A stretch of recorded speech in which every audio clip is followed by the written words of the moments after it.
பாக்கியம் என்று கருதுகிறேன். ஏனென்றால் சில காரியங்கள் தமிழில் தான் சொல்லலாம்,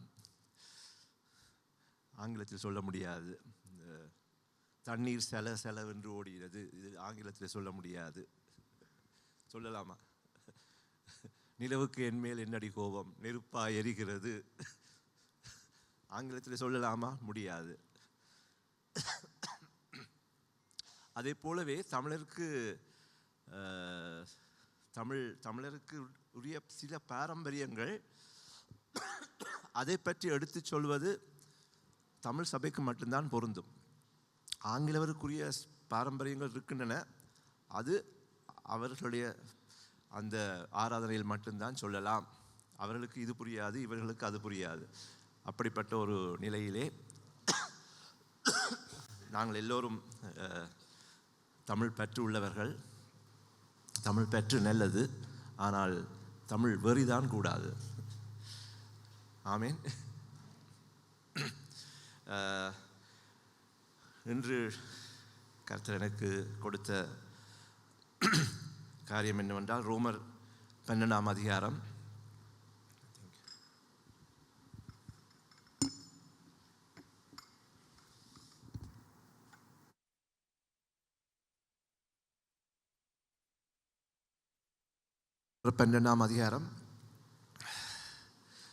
முதல் 2 வசனங்கள் நாங்கள் வாசிக்கப் போகின்றோம். அதற்கு முதல்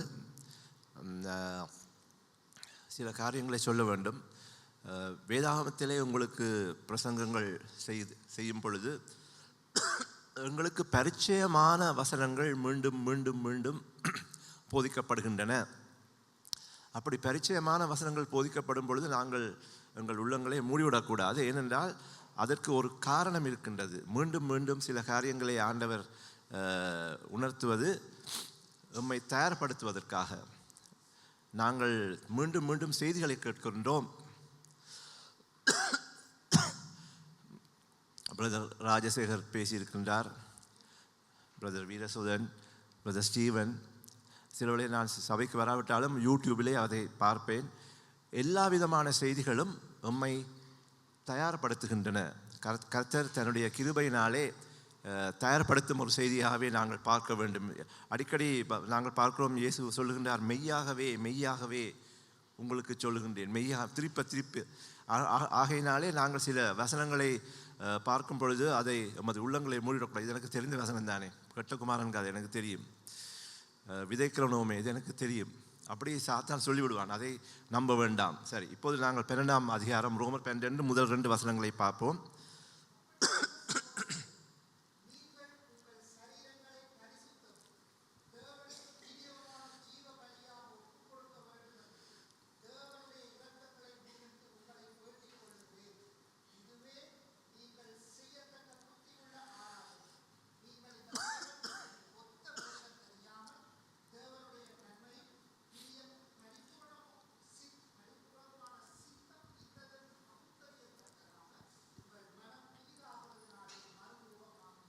ஆமேன், ஹல்லேலூயா.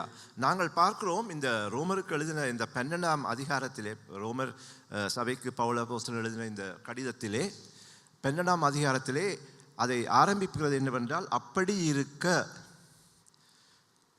இருக்க நாங்கள் சில மொழிபெயர்ப்புகளை நாங்கள் பார்க்கும் பொழுது ஒவ்வொரு வசனத்தையும் பார்க்க வேண்டும். அப்படி இருக்க என்று சொல்வது என்னவென்றால், ரோமர் முதலாம் அதிகாரத்திலிருந்து 11ஆம் அதிகாரம் வரை அவர் கிறிஸ்தவ அடிப்படைகளை சொல்லுகின்றார். அதாவது எல்லோரும் பாவம் செய்து நாங்கள் தேவ இரக்கத்தை பெறாமல் போனோம், எல்லோரும் கிறிஸ்துவை ரட்சிக்கப்பட்டோம், ரட்சிப்பு பாவத்தில் நமக்கு விடுதலை கொடுக்கின்றது, அடிமைத்தனத்தின் ஆவியை பெறாமல் அப்பா பிதாவை என்று கூப்பிடும் புத்திர சிவிகாரத்தை கொடுத்தது என்று அடிப்படைகளை சொல்லிக்கொண்டு போகின்றார் முதல் 11ஆம் அதிகாரத்திலே. அதை தொடர்ந்து சொல்லுகின்றார், இதெல்லாம் அப்படி இருக்க, இதெல்லாம் உங்களுக்கு தெரியும் தானே, சகோதரரே, நீங்கள் உங்கள் சரீரங்களை பரிசுத்தமும் தேவனுக்கு பிரியமான ஜீவ பலியாக ஒப்பு கொடுக்க வேண்டும் என்று சொல்லுகின்றார். அதாவது அவர் சொல்லுவது என்னவென்றால், நீங்கள் பரிசுத்தத்தை பற்றி அறிந்திருக்கின்றீர்கள். அதாவது உங்களுக்கு பரிசுத்தத்தை பற்றி சொல்லியிருக்கின்றேன், ரட்சிப்பை பற்றி சொல்லியிருக்கிறேன் என்று சொல்லுகின்றார். உங்களுக்கு ரட்சிப்பு எல்லாம் தெரியும். இப்போ ஒரு கிறிஸ்தவன் கேட்டால் உங்களுக்கு பரலோகத்துக்கு போகிற அப்படின்னு தான் நான் ரட்சிப்பு அடைந்திருக்கிறேன், நான் பரிசுத்தமாக பரிசுத்தம் என்பது எனக்கு தெரியும், எல்லாம் தெரியும். ஆனால் அதை நீங்கள் ஜீவ பலியாக ஒப்படைக்கின்றீர்களா? அதாவது பலி கொடுப்பது என்பது பழைய ஏற்பாட்டு கோட்பாடுகளின்படி பலி கொடுக்கும் ஒரு கடா அல்லது ஒரு ஆடு ஒரு பரிசுத்தமான ஆடாக இருக்க வேண்டும். அதுக்கு எந்த விதமான கரையோ காயங்களோ எந்த விதமான ஒன்றுமில்லாத அப்படிப்பட்ட ஒரு மிருகத்தை தான் ஆண்டவர் ஏற்றுக்கொள்வார். அதற்கு ஒப்பாக பழைய ஏற்பாடு நமக்கு நிழலாக கொடுக்கப்பட்டிருக்கின்ற அதற்கு ஏற்கும்படி இது பலி கொடுக்கும். நீங்கள் உயிரோடு இருக்கும் பொழுது செய்யும் அந்த ஜீவ பலி என்ன என்றுதான் இப்பொழுது கேட்கின்றார். அதாவது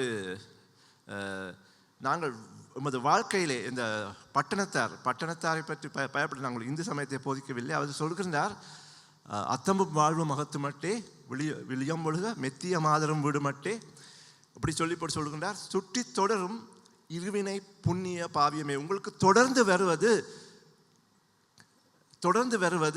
எப்படி?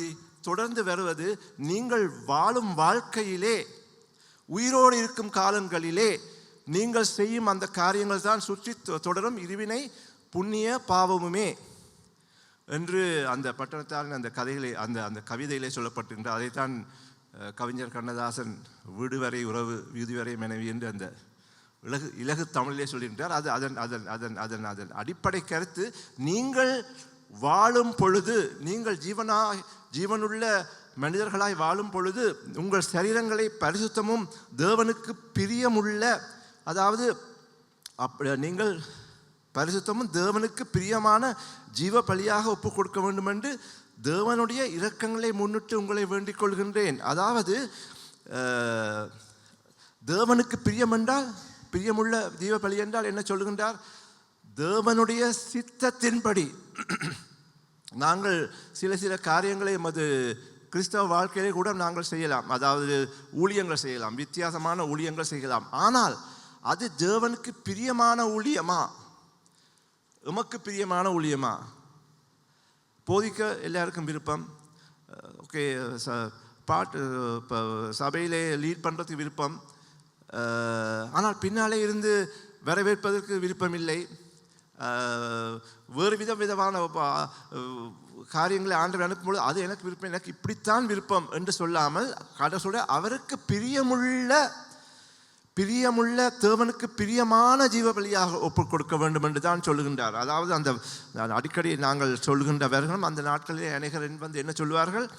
ஆண்டவரே, உமது நாமத்தினாலே தீர்க்கதரிசனம் உரைத்தோம், பிசாசுகளை துரத்தினோம், அநேக அற்புதங்களை செய்தோம் என்றெல்லாம் சொல்லுவார்கள். அப்பொழுது என்ன சொல்லுகின்றார்? நான் உங்களை அறியேன், அக்கிரம செய்கைக்காரரே அகன்று போங்கள். அதாவது கர்த்தருடைய ஊழியங்கள் கூட கர்த்தர் எமக்கு கொடுத்த நியமித்த ஊழியத்தை செய்வதுதான் எமது ஜீவ பலியாக நாங்கள் செய்ய வேண்டிய காரியம். ஆகவே அவர் அங்கு இன்னும் சொல்லுகின்றார் என்னவென்றால், ஜீவ பலி, அதாவது அவருடைய இரக்கங்களை முன்னிட்டு, இரக்கங்கள் என்றால் கர்த்தருடைய இரக்கத்தினால் எமக்கு என்ன கிடைத்தது? கர்த்தருடைய இரக்கத்தினால் எமக்கு என்ன கிடைத்தது? அவருடைய பாவத்திலிருந்து விடுதலை. உங்களுக்கு பாவத்திலிருந்து விடுதலை கிடைத்தது, புத்திர சுவிகாரம் கிடைத்தது, பரிசுத்த ஆவியானவரை கொடுத்திருக்கின்றார், தெரிந்து கொள்ளப்பட்டவர் என்று எங்களுக்கு அந்த நம்பிக்கை இருக்கின்றது. எந்த பிரச்சனை வந்தாலும் உன்னை கைவிட மாட்டேன் என்று சொல்லியிருக்கின்றார். மீள் வருகையின் போகிற அந்த நிச்சயத்தை கொடுத்து, அப்படிப்பட்ட இரக்கங்களை முன்னிட்டு உங்களுக்கு எவ்வளவோ விதமான காரியங்களை செய்து நீங்கள் செய்யக்கூடிய புத்தியுள்ள ஆராதனை என்று சொல்லுகின்றார். புத்தியுள்ள ஆராதனை என்றால் கர்த்தருடைய வசனத்திலே மிகவும் எளிதாக சொல்லிவிடுவார், மிகவும் அதாவது மொட்டையாக சொல்லிவிடுவார். அதாவது நீங்கள் இதை ஏற்றுக்கொண்டால் நீங்கள் புத்தியுள்ளவர்கள், இல்லாவிட்டால் புத்தியற்றவர்கள். நாங்கள் பார்க்கிறோம் அந்த புத்தியுள்ள கன்னிகைகள், அதாவது அவர்கள் தயாராயிருந்தார்கள், அவர்கள் எல்லாரும் கன்னிகளாயிருந்தார்கள், அவர்கள் அவருக்கு எதிர்பார்த்திருந்தார்கள், தீவட்டியை வைத்திருந்தார்கள். ஆனால் அவர்களை புத்தி அற்றவர்கள் என்று சொல்வார். ஏனென்றால் அவர்கள் என்னை கொண்டு போகவில்லை. அதே போலத்தான் சில விஷயங்கள் நாங்கள் பார்க்கிறோம். கர்த்தர் புத்தி அற்றவர்கள் என்று சொல்லுகின்றார். இதுவே நீங்கள் செய்யக்கூடிய புத்தியுள்ள ஆராதனை என்று சொல்லுகின்றார். அப்போது 2வது வசனத்திலே பார்க்கிறோம், நீங்கள் இந்த பிரபஞ்சத்திற்கு ஒத்த வேஷம் தெரியாமல் தேவனுடைய நன்மையும் பிரியமும் பரிபூரணமான சித்தம் இன்னதென்று பகுத்தறியத்தக்கதாக உங்கள் மனம் புதிதாகிறதுனாலே மறுரூபமாகுங்கள். நாங்கள் பார்க்கிறோம், தேவனுடைய வசனத்திலே சொல்லப்பட்டிருக்கின்றது, 2 கொரிந்தியரிலே சொல்லப்பட்டிருக்கின்றது, இப்படி இருக்க ஒருவன் கிறிஸ்துவுக்குள் இருந்தால் புது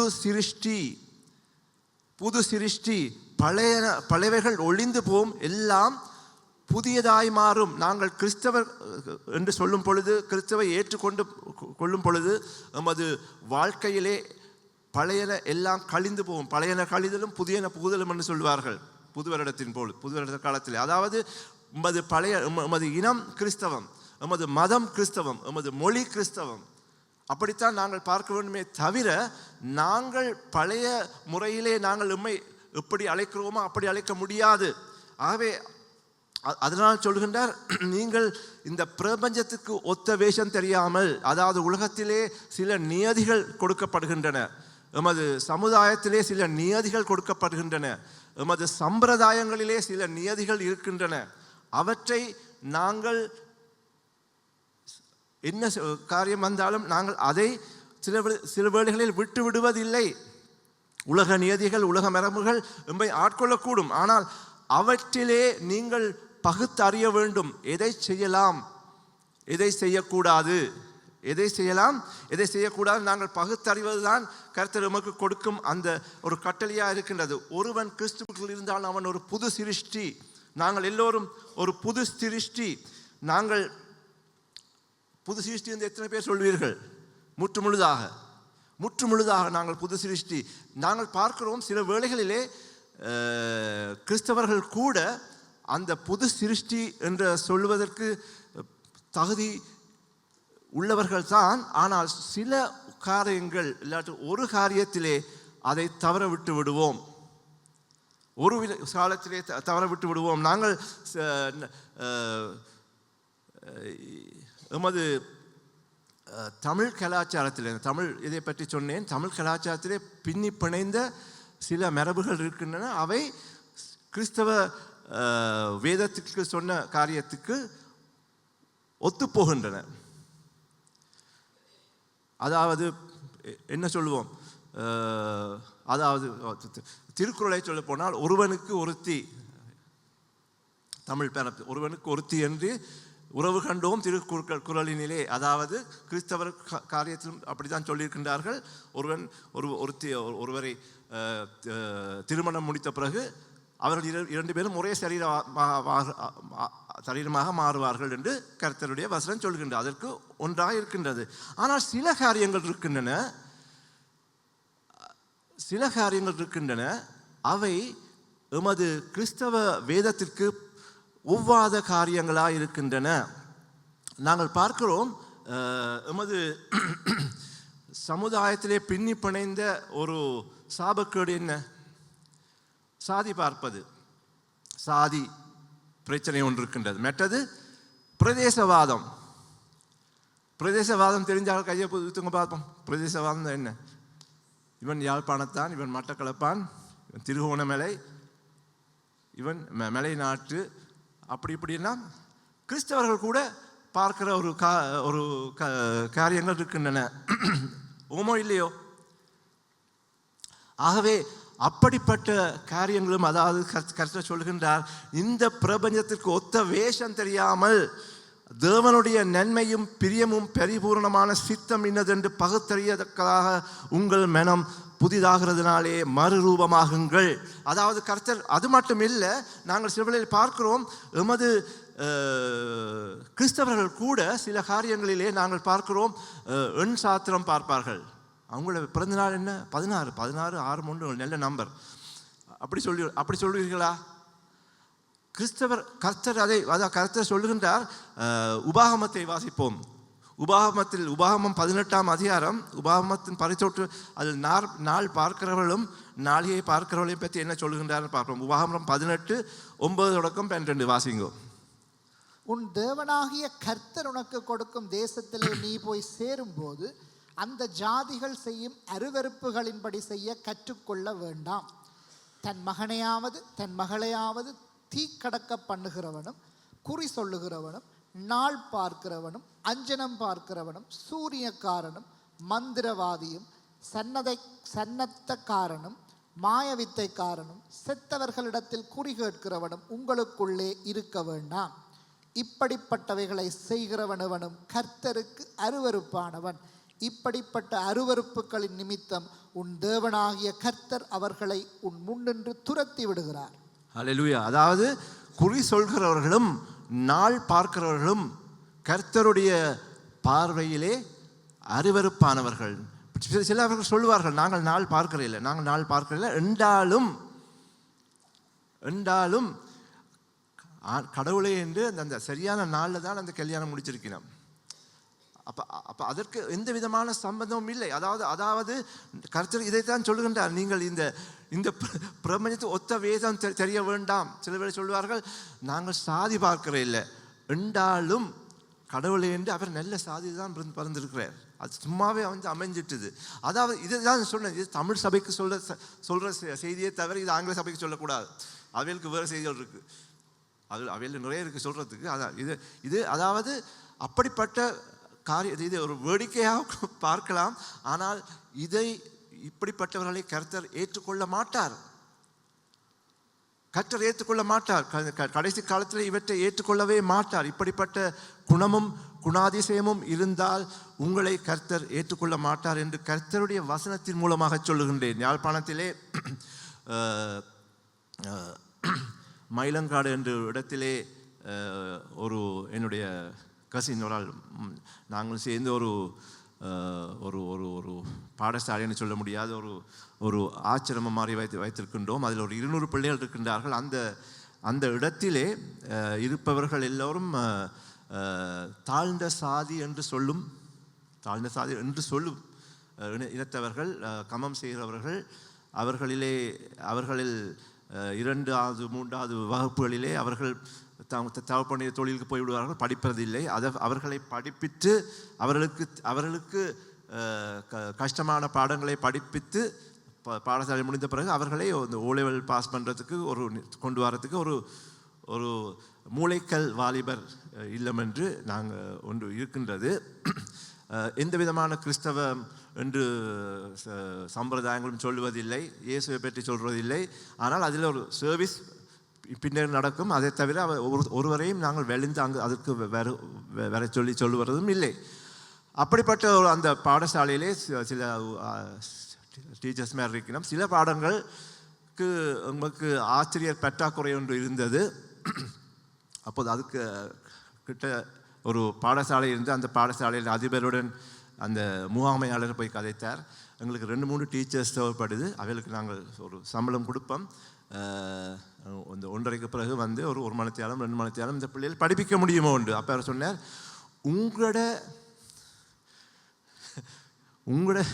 அந்த மூளைக்கல்லுக்கு நாங்கள் காலடி எடுத்து வைக்க மாட்டோம். காரணம், அவர்கள் தாழ்ந்த சாதிகர். யார் சொல்றது? ஆசிரியர், அதிபர்.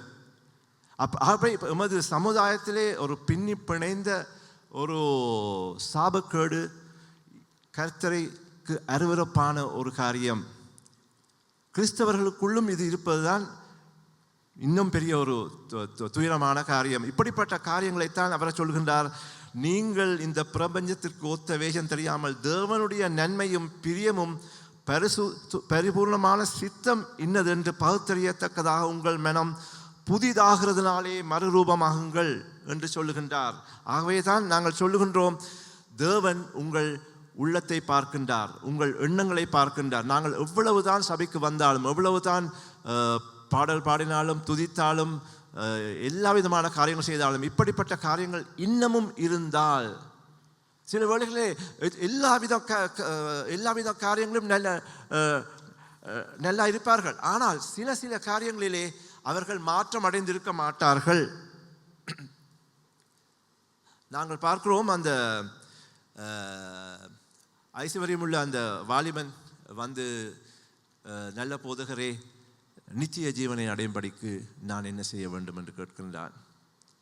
அவருடைய ஸ்தானத்திலே நாங்கள் பார்ப்போம். அப்புறம் என்ன ஆண்டவர் சொல்றார், விபச்சாரம் செய்யாதிருப்பாயாக, கொலை செய்யாதிருப்பாயாக, பொய்ச்சாட்டு சொல்லாதிருப்பாயாக, வஞ்சனை செய்யாதிருப்பாயாக, உன் தகப்பனையும் தாயையும் கணம் பெண்ணுவாயாக என்றெல்லாம் சொல்லிக்கொண்டே போகின்றார். அப்பொழுது அவனுடைய முகம் மலர்ந்திருக்கும். ஆண்டவரே, இதனை சிறு வயது முதல் கை கொள்கின்றேன். ஆண்டவரே, நான் பெந்தெகோஸ்தே சபைக்குத்தான் போகின்றேன். ஆண்டவரே, நான் ரட்சிப்படைந்திருக்கின்றேன். ஆண்டவரே, உம்முடைய வருகை எதிர்பார்த்திருக்கின்றேன் என்றாலும் ஆண்டவர் சொல்றார், உன்னிடத்தில் ஒரு குறைவு உண்டு, உன்னிடத்தில் ஒரு குறைவு உண்டு. என்ன சொல்கின்றார்? உன் ஆசையை வைத்து தரித்திரர் கொடு, உன் சிலுவை எடுத்துக்கொண்டு என் பின்னாலே வா என்று சொல்கின்றார். அதே போலவே தான் நாங்களும் பார்க்கிறோம். அப்பொழுது அவன் ஐஸ்வர்யம் உள்ளவனாக இருந்தபடியினாலே மனமுடைந்து போனான். அதே போலத்தான் எம்மிடத்தில் ஒரு குறைவு இருக்கின்றதா என்று சபையாரை நாங்கள் பார்க்க வேண்டும். என்ன காரணமாக இருந்தாலும் இப்படிப்பட்ட சிறு சிறு காரியங்களை நான் சொன்ன காரியமாக இருக்கின்றால், அந்த புத்தியுள்ள அந்த கன்னிகளையும் பார்க்கிறோம். அவர்கள் எல்லாரும் கன்னிகளாக இருந்தார்கள், தீவட்டிகள் வைத்திருந்தார்கள், ஆண்டவரை வரவை எதிர்பார்த்து கொண்டிருந்தார்கள். என்றாலும் அவர்களில் ஒரு குறைவு இருந்தது. சிலரிடத்திலே, எல்லோரிடத்திலும் இல்லை. அப்படியே நாங்கள் பார்க்கிறோம். இன்னொரு கதை, மூத்த குமாரன், கெட்ட குமாரன் கதையிலே மூத்த குமாரன். அவன் எப்படிப்பட்டவன்? அவன் தகப்பனுக்கு கீழ்ப்படிந்தவன். நாங்கள் பார்க்கிறோம், அதையும் வாசிப்போம். லூக்கா 15:28 வரைக்கும் வாசிப்போம். லூக்கா 15:28 வரைக்கும். அப்பொழுது அவன் கோபமடைந்து உள்ளே போக மனதில்லாதிருந்தான். தகப்பனோ வெளியே வந்து அவனை வருந்தி அழைத்தான். அவன் தகப்பனுக்கு பிரதி உத்தரமாக, இதோ இத்தனை வருஷ காலமாய் நான் உமக்கு ஊழியம் செய்து ஒரு காலம் உம்முடைய கற்பனையை மீறாதிருந்தும் என் சிநேகிதரோடே நான் சந்தோஷமாயிருக்கும்படி நீர் ஒரு காலம் எனக்கு ஒரு ஆட்டுக்குட்டியையாவது கொடுக்கவில்லை. வேசிகளிடத்தில் உம்முடைய ஆஸ்தியை அழித்து போட்ட உம்முடைய குமாரனாகிய இவன் வந்தவுடனே கொளுத்த கன்றை இவனுக்கு அடுப்பித்தீரே என்றான். அதற்கு தகப்பன், மகனே, நீ எப்போதும் என்னோடு இருக்கிறாய், எனக்குள்ளதெல்லாம் உன்னுடையதாயிருக்கிறது.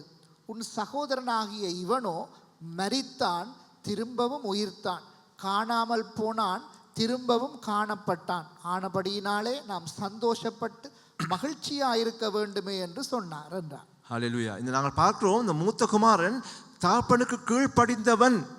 அவன் கெட்ட குமாரன், அந்த அந்த அந்த தகப்பனை விட்டு போன மகன் அல்ல. தகப்பனுக்கு கீழ்ப்படிந்திருந்தான், தகப்பனோடு இருந்தான், தகப்பன் சொல்லும் காரியங்களை செய்தான். ஆனால் அவனிடத்திலும் ஒரு குறைவு இருந்தது. அவனிடத்தில் இந்த குறைவு என்ன? சுயநீதி. நாங்கள் பார்க்கிறோம், இவ்வளவு காலம் உம்மோடு இருக்கின்றோம், இவ்வளவு காலம் உம்மோடு இருந்திருக்கேன், எப்பயாவது நான் வெளியில் போயிருக்கின்றனா? இல்லை. சிலர் சபையிலும் இப்படி வந்திருக்கலாம். நான் பாஸ்டர் ஜேன்ஸ்டர் காலத்திலிருந்து இங்கே வாரன் ஐயா என்று சிலர் சொல்லலாம். நான் சொல்லல, நான் அந்த காலத்திலிருந்து வாரன். இவ்வளோ காலம் நாங்கள் இங்கே இருந்திருக்கிறோம், இவ்வளோ காலம். அதற்காக எங்களுக்கு ஆண்டவர் விசேஷமாக ஒரு சர்டிஃபிகேட் கொடுக்க மாட்டார். ஹல்லேலூயா. கடைசி நேரத்திலே அவருடைய சிலுவையில் அறையப்பட்ட அந்த கள்வன் கூட கடைசி நேரத்திலே அவன் ஏற்றுக்கொண்டபடியினாலே இன்று என்னிடத்தில் பரதீசில் இருப்பாய் என்று கர்த்தர் சொல்கின்றார். ஆகவே நாங்கள் பார்க்கிறோம், எமது வாழ்க்கையிலே நாங்கள் சில காரியங்களை மீண்டும் பரிசீலனை செய்ய வேண்டிய அவசியமாக இருக்கின்றது. எமது வாழ்க்கையிலே நாங்கள் செய்யும் சில காரியங்களை மீண்டும் பரிசீலனை செய்ய வேண்டும். நாங்கள் இதற்காகத்தான் ஆண்டவர் திரும்ப திரும்ப இந்த வசனத்தினை சொல்கின்றார். அப்படி இருக்க சகோதரரே, நீங்கள் உங்கள் சரீரங்களை பரிசுத்தமும் தேவனுக்கு பிரியமான ஜீவ பலியாக ஒப்பு கொடுக்க வேண்டும் என்று தேவனுடைய இரக்கங்களை முன்னிட்டு அவர் உங்களுக்கு ரட்சிப்பை கொடுத்திருக்கின்றார், பரிசுத்த ஆவியை கொடுத்திருக்கின்றார், உமக்கு எவ்வளவோ விதமான வசனங்களை கொடுத்து நம்மை திடப்படுத்தியிருக்கின்றார், நமது பிரச்சனைகளை மீட்டுக்கொள்வேன் என்று சொல்லியிருக்கின்றார், எவ்வளோ விதமான காரியங்களை சொல்லியிருக்கிறார். உங்களுக்கு தேவனுடைய இரக்கங்களினாலே கிருபையின் காலத்திலே நாங்கள் வாழ்ந்து கொண்டிருக்கின்றோம். அதாவது பழைய ஏற்பாட்டு காலத்திலே சில காரியங்கள் இப்போ நாங்கள் செய்த காரியங்கள் செய்தால் உடனடியாக விழுந்து விடுவோம்.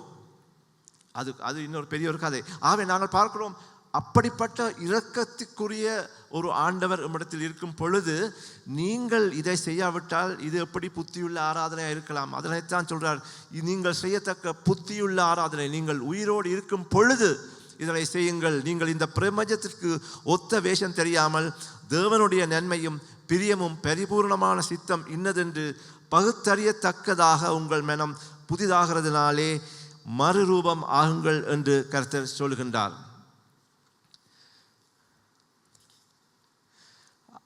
இந்த நேரத்திலே இன்று நீண்ட செய்தி இல்லை, எங்களுக்கு சுருக்கமான செய்தி தான். நாங்கள் இந்த நேரத்தை கண்களை மூடி நாங்கள் ஜெபம் பண்ணுவோம். ஆண்டவருடைய சில காரியங்களை நாங்கள் மீள் பரிசீலனை செய்யும் நேரமாக இருக்கின்றது. கர்த்தர் நமக்கு வசனத்திலே சொல்கின்றார்,